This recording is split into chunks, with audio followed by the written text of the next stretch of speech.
The price of arrogance. The detection array at the edge of the solar system registered the anomaly first. A ripple in space, like a stone dropped into still water, spreading outward in perfect geometric patterns. Within minutes, every major observatory on Earth had their instruments pointed at the same coordinates. What they saw defied everything humanity thought it knew about the universe. Ships. Hundreds of them. They materialized from nothing, their hulls reflecting starlight in ways that metal should not reflect. Each vessel was enormous, dwarfing anything humans had ever built. They hung in the void like monuments to a civilization that had conquered the stars while humanity was still learning to make fire. Director Sarah Chin stood in the emergency session of the United Earth Council, watching the live feed with a mixture of wonder and dread. She had spent 20 years preparing humanity for this moment, ever since the first radio signals from deep space had been detected. The signals had been brief, fragmentary, but their message was clear. Humanity was not alone. And now their neighbors had arrived. The lead ship moved closer, gliding through space with impossible grace. It stopped just beyond the orbit of Mars, and a message was transmitted on every frequency humans use for communication. The translation software struggled at first, but the meaning eventually became clear. It was not a greeting. It was a summons. Sarah found herself chosen to represent humanity. She was not a politician or a soldier, but a scientist who had dedicated her life to xenobiology and interstellar relations. She had written books about how humanity should approach first contact, filled with optimism and hope for peaceful cooperation. Those books felt naive now as she boarded the shuttle that would take her to meet the aliens. The Kryn Dominion vessel was called the Eternal Ascendant. Sarah stepped through the airlock and into a corridor that seemed to stretch forever in both directions. The walls pulsed with soft bioluminescent light. The air smelled of ozone and something else, something sharp and metallic that made her throat tighten. Commander Zalthor waited in what humans would call a throne room. He was tall, nearly 3 meters, with skin that looked like polished obsidian. His eyes were multifaceted like an insect's, but they held an intelligence that was unmistakably aware and calculating. When he spoke, his voice resonated through the chamber without any visible technology to amplify it. Sarah tried to present humanity's case. She spoke of Earth's rich cultures, of human achievements in art and science, of the potential for cooperation between their species. She spoke of mutual benefit and shared exploration of the cosmos. She spoke with passion and sincerity, believing that reason and goodwill could bridge any gap between civilizations. Zalthor listened in silence. When Sarah finished, he did something that made her blood run cold. He laughed. It was not a sound of joy or amusement. It was contempt given voice. The Kryn Dominion had existed for 40,000 years. They had encountered 800 species across the galaxy. 783 of those species now served the Dominion in various capacities. The others had refused to serve and no longer existed. This was the natural order, Zalthor explained. The advanced ruled. The primitive obeyed. There were no exceptions. There would be no negotiations. Earth had 72 hours to surrender completely. All governments would dissolve. All military forces would disarm. All resources would be cataloged and allocated according to Dominion needs. Humans would be evaluated for their usefulness. The skilled would be assigned roles. The rest would be relocated to labor colonies on mining worlds and distant systems. Sarah tried to argue. She tried to reason. She tried to appeal to any sense of morality or compassion the Kryn might possess. Zalthor simply dismissed her with a wave of his hand. The audience was over. Sarah was escorted back to her shuttle, her pleas echoing uselessly in the vast corridors of the alien ship. She returned to Earth in shocked silence. The council demanded answers. The media demanded hope. The people demanded salvation. Sarah had none of these things to give. She could only repeat what Zalthor had told her. Surrender or die. Those were the only options the Kryn recognized. Panic spread across the planet. Some governments immediately began preparing surrender protocols. Others mobilized their militaries in futile defiance. Religious leaders prayed for deliverance. Scientists worked frantically to find some technological solution. The world descended into chaos as the 72-hour deadline approached. But in a secured facility beneath the Swiss Alps, a different conversation was taking place. Sarah sat at a table with 12 other individuals. They were not politicians. They were scientists, engineers, and military strategists who had been working in secret for years on projects the public knew nothing about. Dr. James Okafor spoke first. He was a quantum physicist from Nigeria, one of the most brilliant minds of his generation. For the past decade, he had been working on theoretical weapons based on quantum entanglement and spatial disruption. His work had been dismissed as impractical, too far ahead of current technology. But desperate times called for desperate measures. Captain Elena Rodriguez represented the military perspective. She had commanded special operations forces in conflicts across Earth. She understood asymmetric warfare, how smaller forces could defeat larger ones through tactics, determination, and willingness to accept casualties. She looked at the Kryn fleet and saw not invincible conquerors but an overconfident enemy that had never faced real resistance. Marcus Liu was the youngest person at the table, barely 25 years old. But his innovations in stealth technology and electronic warfare had already revolutionized multiple fields. He had been recruited into a black project 3 years earlier, developing systems that could theoretically hide spacecraft from advanced sensor arrays. The technology was untested at the scale they needed, but it was all they had. Sarah listened to them propose what seemed like madness. Fight back against an empire that had conquered hundreds of worlds. Challenge ships that could cross the galaxy while humanity's fastest vessels could barely reach the edge of their own solar system. Stand against beings whose civilization was older than human writing. Every rational calculation said it was hopeless. Every probability suggested they would fail. Every expert opinion recommended immediate surrender to minimize casualties. But Sarah remembered Zalthor's laugh. She remembered the contempt in his multifaceted eyes. She remembered how he had dismissed human achievement as if millennia of art, philosophy, and scientific progress meant nothing. And she realized something fundamental about the Kryn Dominion. They had won so many times, conquered so many species, that they had forgotten what real opposition looked like. They expected fear and submission because that was all they had encountered for thousands of years. They were powerful, advanced, and experienced, but they had one critical weakness. They were arrogant. The vote was unanimous. Humanity would fight.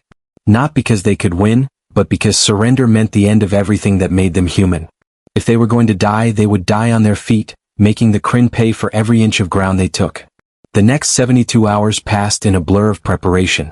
Underground factories that had been building experimental spacecraft for years went into full production.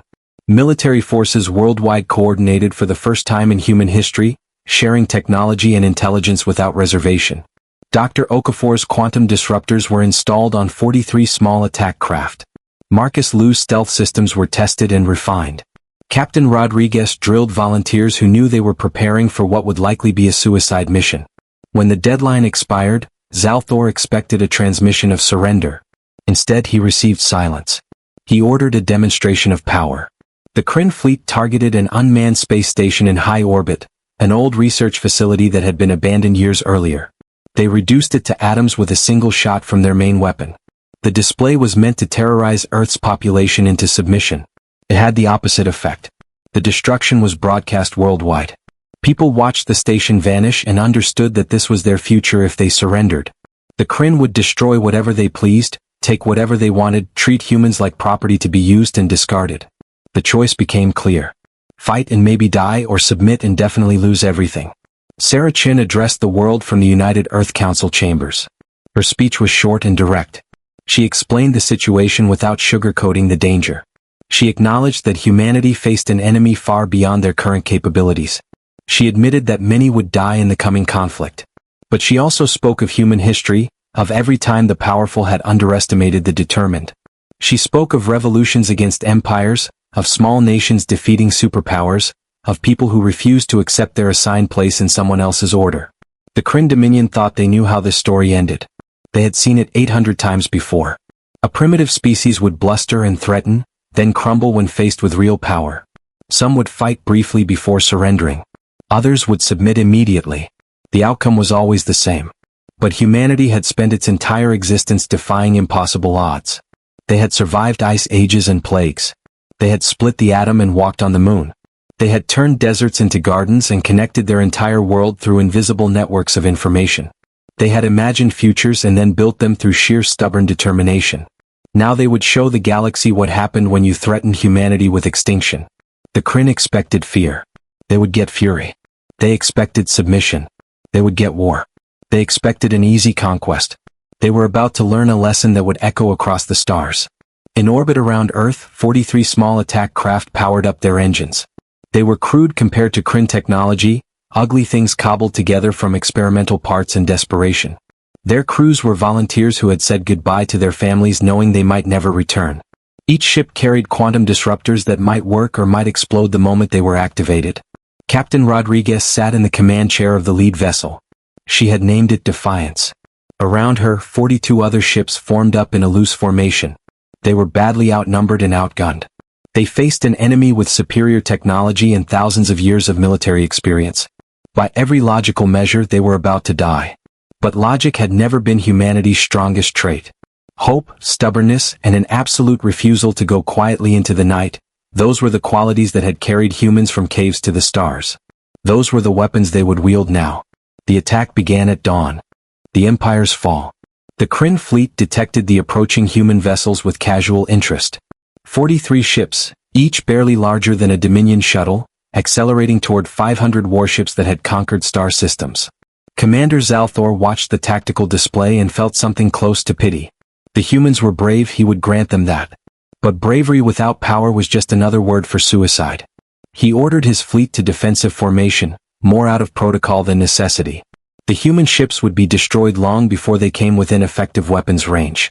Their primitive missiles and kinetic projectiles would shatter harmlessly against Kryn shields. This would be a brief, one-sided engagement that would finally break human resistance. After witnessing their fleet's destruction, Earth's governments would have no choice but to surrender. Captain Elena Rodriguez watched the distance close on her tactical screen. The Kryn ships grew larger, their massive hulls bristling with weapon emplacements. Her hands were steady on the controls, even though her heart was racing. Behind her, the crew of Defiance worked in focused silence. Each person knew their role. Each person had volunteered for this moment. The Kryn opened fire first. Plasma bolts streaked through space, brilliant lances of superheated energy that could vaporize a human ship in seconds. Rodriguez threw Defiance into evasive maneuvers, her piloting skills honed through years of atmospheric combat translated into three-dimensional space warfare. Around her, the other human ships scattered like startled birds, their movements erratic and unpredictable. Zalthor frowned at his tactical display. The human ships were moving wrong. They accelerated and decelerated at random intervals, changed vectors without apparent purpose, and generally flew like amateurs who had no idea what they were doing. It made targeting them frustratingly difficult. His weapons officers were accustomed to enemies who followed logical tactical patterns. These humans seemed to have no pattern at all. What Zalthor did not understand was that chaos was the pattern. Rodriguez had studied every recording of Kryn combat engagements they could obtain from intercepted transmissions. The Dominion fought with precise mathematical efficiency. Their tactics were perfect, optimized through thousands of years of warfare. But perfection had made them predictable. They expected enemies to behave rationally, to follow the established rules of space combat. Humanity had never been good at following rules. Defiance dove straight toward the nearest Kryn cruiser, accelerating far beyond safe tolerances. Warning alarms screamed in the cockpit as the ship's structure began to stress. Rodriguez ignored them. She was not trying to survive this engagement. She was trying to get close enough for Dr. Okafor's weapon to work. The quantum disruptor was an ugly device, a mass of crystalline matrices and exotic matter containment fields that looked like it belonged in a laboratory, not a warship. The theory behind it was elegant. By creating localized quantum fluctuations in spacetime, it could destabilize the coherent energy fields that powered Kryn shields and weapons. In practice, the device was temperamental, prone to catastrophic failure, and had never been tested outside of controlled laboratory conditions. Rodriguez brought Defiance within 2,000 kilometers of the Kryn cruiser. At this range, the enemy's point defense systems filled space with a solid wall of fire. The human ship shuddered as impacts hammered its hull. Armor plating vaporized. Systems failed. The life support alarm added its voice to the symphony of warnings. Rodriguez activated the quantum disruptor. For a moment, nothing happened. Then reality seemed to twist. Space itself rippled around the Kryn cruiser like a stone had been dropped into a pond. The ship's shields flickered, fluctuated, and collapsed entirely. Its weapon systems went dark as power flow became chaotic and unstable. The massive vessel hung in space, suddenly vulnerable for the first time in its operational life. Rodriguez did not waste the opportunity. She fired every conventional weapon Defiance carried directly into the cruiser's exposed hull. Missiles and railgun rounds tore through armor that had never been designed to face direct hits. Secondary explosions rippled across the Kryn ship's surface as ammunition stores and fuel lines ruptured. Across the battlefield, 42 other human ships executed the same desperate maneuver. They dove into point-blank range, absorbed horrific damage, activated their quantum disruptors, and fired everything they had. The Kryn fleet, so confident moments before, found itself fighting an enemy that refused to die easily. Zalthor watched in disbelief as ship after ship reported shield failures and system malfunctions. The humans had some kind of new weapon, something that interfered with Kryn technology in ways their scientists had never encountered. He ordered an immediate tactical retreat to regroup and analyze this threat. But retreat was not simple when your enemy had nothing left to lose. The human ships pursued with suicidal determination. They rammed damaged Kryn vessels, detonating their reactors on impact. They used their last moments to transmit targeting data to surviving allies. They died one by one, but they took Kryn ships with them. When the engagement finally ended, 39 human vessels had been destroyed. Only 4 limped back toward Earth, barely functional and leaking atmosphere. But the Kryn fleet had lost 47 ships, more casualties than they had suffered in the past century of conquest combined. Commander Zalthor stared at the tactical display in stunned silence. 47 ships. Destroyed by primitives who should not have possessed technology capable of threatening Dominion vessels. His hands trembled slightly as he composed a report to the High Command. This was unprecedented. This was impossible. This changed everything. On Earth, the 4 surviving ships were greeted as heroes. Rodriguez brought Defiance down at the main spaceport, the ship's hull blackened and scarred, one engine completely gone, life support running on backup power. The moment the airlock opened, cheers erupted from the crowds that had gathered. People wept and embraced. For the first time since the Kryn arrived, there was hope. Sarah Chin met Rodriguez on the landing pad. The captain looked exhausted, her face pale and streaked with sweat. But her eyes were bright with fierce satisfaction. They had proven something vital. The Kryn could bleed. The Kryn could die. The Empire was not invincible. The celebration was brief. Everyone knew this was only the first battle. The Kryn would return with greater numbers and adapted tactics. Humanity had won a skirmish, not the war. But they had bought time, and time was the most valuable resource they could hope for. Dr. Okafor's team worked around the clock to improve the quantum disruptor. The first-generation devices had worked, but barely. Many had failed catastrophically, destroying their own ships before they could fire. The captured sensor data from the battle provided invaluable information about how Kryn technology actually functioned. Human scientists reverse-engineered alien systems with desperate speed, learning in weeks what should have taken decades. Marcus Liu focused on the Kryn communications they had intercepted during the battle. The aliens used quantum entanglement for faster-than-light communication, a technology humanity had only theorized about. But in their panic during the engagement, the Kryn had transmitted unencrypted data. Liu's algorithms cracked their basic protocols within 48 hours. What they discovered was both encouraging and terrifying. The Kryn Dominion was vast beyond imagination, controlling hundreds of star systems. But it was also rigid and bureaucratic. Requests for reinforcements had to travel through multiple levels of command. Authorization for major military actions required approval from the High Council. The Empire's size had made it slow to react to unexpected threats. This gave humanity a window of opportunity. The nearest major Kryn military base was 6 weeks away at their standard cruising speed.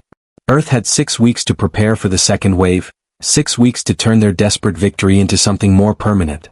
The entire planet mobilized with unity humanity had never achieved before. Every factory retooled to produce weapons and ships. Every scientist contributed to the research effort. Every soldier trained for the coming battle. Old rivalries and national disputes were set aside. There was only one nation now, humanity. There was only one enemy, the Dominion. Sarah Chin coordinated the global effort from the United Earth Defense Command, a new organization that combined military and civilian leadership. She worked 18-hour days, managing resources, resolving disputes, and maintaining morale. The weight of billions of lives rested on decisions she made, and she felt every ounce of that burden.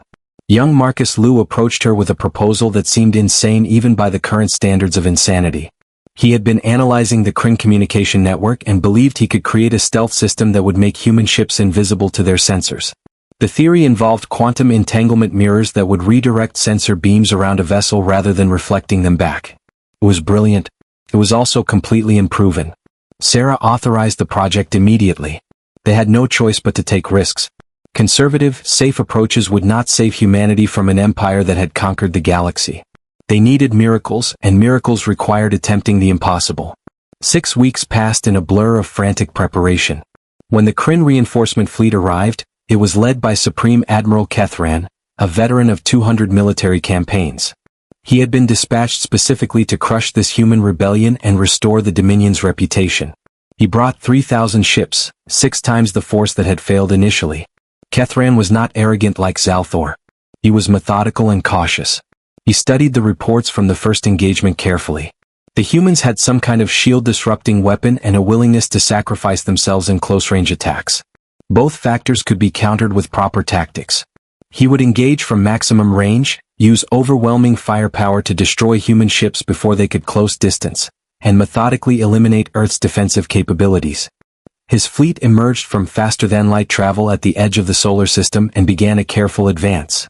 Sensors swept space ahead of them, searching for human vessels. Kethran expected another desperate charge, another suicidal attack wave. He was prepared to counter it with disciplined long-range bombardment. What he did not detect were the 20 stealth frigates that had been waiting in silent running mode for 3 days. Marcus Liu's Ghost Protocol had worked beyond anyone's expectations. The ships were functionally invisible, their quantum signatures masked by entanglement mirrors, their heat output redirected into insulated core chambers, their positions constantly shifting to avoid detection. Captain Rodriguez commanded the stealth fleet from the frigate Shadowfall. She watched the Kryn armada pass within 10,000 kilometers, so close she could see individual weapon ports on their hulls. The enemy had no idea they were there. It was like being a submarine commander in the old days, hunting targets that could not see the predator beneath them. The stealth ships moved into position behind the Kryn fleet, targeting their supply vessels and command ships. These were the logistics craft that kept the invasion force operational, carrying fuel, ammunition, food, and spare parts. Without them, even the most powerful warships would be helpless. Rodriguez gave the order. 20 ships decloaked simultaneously and fired at point-blank range. Quantum disruptors shut down shields. Missiles and railguns tore into unprotected hulls. The Kryn supply ships, designed for cargo capacity rather than combat, exploded in brilliant fireballs. By the time Kethran realized what was happening, he had lost 63 support vessels. His fleet was suddenly cut off from resupply, deep in hostile territory, with an enemy that could strike from invisibility. The advantage he had counted on, overwhelming numbers and firepower, meant nothing if he could not find targets to shoot. The stealth frigates vanished back into the void before the Kryn could mount an effective response. They scattered in different directions, each ship following independent routes back to rally points scattered throughout the solar system. Kethran ordered his fleet to hunt them down, but searching for invisible ships in the vastness of space was like trying to find specific grains of sand on a beach. The war became a nightmare of attrition for the Kryn. Human ships would appear without warning, strike supply convoys and isolated patrol groups, then disappear before reinforcements could arrive. The quantum disruptors grew more effective with each generation. Human tactics grew more sophisticated as they learned from each engagement, and the will to fight never wavered. Kethran found himself in an impossible position. He could not advance on Earth without securing his supply lines. He could not secure his supply lines against an enemy he could not detect. He could not retreat without admitting defeat to an opponent the Dominion had dismissed as primitive. His reports back to the High Council became increasingly desperate. The political situation within the Kryn Dominion began to shift. News of the losses against humanity spread through the Empire's communication networks despite efforts to suppress it. Subject species that had served the Dominion for centuries began to whisper among themselves. If humans could resist successfully, perhaps others could as well. The first rebellions broke out on mining colonies and distant systems. The empire that had seemed eternal suddenly looked vulnerable. Sarachin monitored these developments with calculated satisfaction. They had achieved something remarkable, not just resisting the Kryn but inspiring resistance throughout their empire. But she knew the war was far from over. The Dominion still possessed vast resources and military power. They could crush Earth if they committed everything they had. The key was making that commitment too costly to justify. She proposed a bold strategy to the Defense Command Council. Rather than wait for the Kryn to adapt and overwhelm them, humanity would take the fight directly to the enemy. They would strike at the Dominion homeworld itself, not to conquer it but to demonstrate that nowhere in the Empire was safe from human retaliation. It was madness. It was impossible. The Kryn homeworld was protected by thousands of ships and orbital defense platforms. The journey would take weeks through enemy-controlled space. The chances of success were negligible. The chances of survival were even lower. Captain Rodriguez volunteered immediately. So did Dr. Okafor, Marcus Liu, and 500 others who understood this might be humanity's last throw of the dice. They would take 12 stealth frigates loaded with quantum disruptors and enough determination to challenge an empire. The mission launched in secret. 12 ships slipped away from Earth, using gravity assists from the outer planets to build velocity before engaging their faster-than-light drives. The drives were crude copies of Kryn technology, reverse-engineered from captured components. They were unreliable and inefficient, but they worked well enough to cross the vast distances between stars. The journey took 43 days. 43 days of constant vigilance, maintaining stealth protocols while traveling through space controlled by an enemy that wanted them dead. They encountered Kryn patrol groups 17 times. Each time they slipped past using Ghost Protocol and careful navigation. Each time they expected to be discovered and destroyed. Each time they survived through a combination of skill and luck. The Kryn homeworld was called Kelshera, a planet of purple oceans and crystalline cities that had been the center of galactic power for 40,000 years. It was beautiful in an alien way, its cities glowing with bioluminescent architecture, its orbital stations arranged in perfect geometric patterns. It had never known war. It had never been threatened. It was the beating heart of the Empire, untouchable and eternal. Rodriguez looked at Kelshera through the viewport of Shadowfall and felt a moment of doubt. They were 12 ships against a planet defended by thousands. What could they possibly achieve? Then she remembered Snow Paulo, even though it had never happened in this timeline. She remembered Zalthor's contempt. She remembered every human who had died fighting for the right to remain free. Her doubt hardened into resolve. The 12 frigates positioned themselves around Kelshera's orbital infrastructure. Dr. Okafor had designed a networked quantum disruption system that would link all their disruptors together, creating a cascading effect across the planet's defensive grid. It would either work spectacularly or fail catastrophically. There was no middle ground. Marcus Liu synchronized the network, his fingers dancing across control interfaces. The timing had to be perfect. All 12 ships had to activate their disruptors within a microsecond of each other. If even one was off, the cascade would fail and they would be exposed in the middle of the most heavily defended system in the galaxy. The countdown reached 0. 12 quantum disruptors activated as one. Space around Kelshera rippled with exotic energy. The defensive grid shields flickered and failed. Weapon platforms went dark. Communication satellites lost power. For exactly 17 seconds, the heart of the Kryn Empire was completely defenseless. Rodriguez did not fire weapons at the planet. That was not the mission. Instead, the stealth frigates broadcast a message on every Kryn frequency, a simple statement in their own language that was heard simultaneously by every citizen on Kelshera and throughout the Empire. This is humanity. You thought us weak. You thought us primitive. You thought you could take our world without consequence. You were wrong. Today we have shown that even your homeworld is not beyond our reach. We do not wish to destroy you, but we will if you force us. Leave Earth alone or face the full determination of a species that refuses to kneel. The choice is yours. The message ended. The quantum disruptors deactivated. Kelshera's defensive grid began to reboot. And 12 human ships vanished back into the void, leaving behind an empire in shock. Supreme Admiral Kethran received the news while still locked in his stalemate around Earth. The homeworld had been penetrated. The heart of the Empire had been touched by an enemy everyone had dismissed as negligible. The political ramifications were catastrophic. The High Council was in emergency session. Subject species across the Empire were openly celebrating. The Kryn military's reputation for invincibility had been shattered.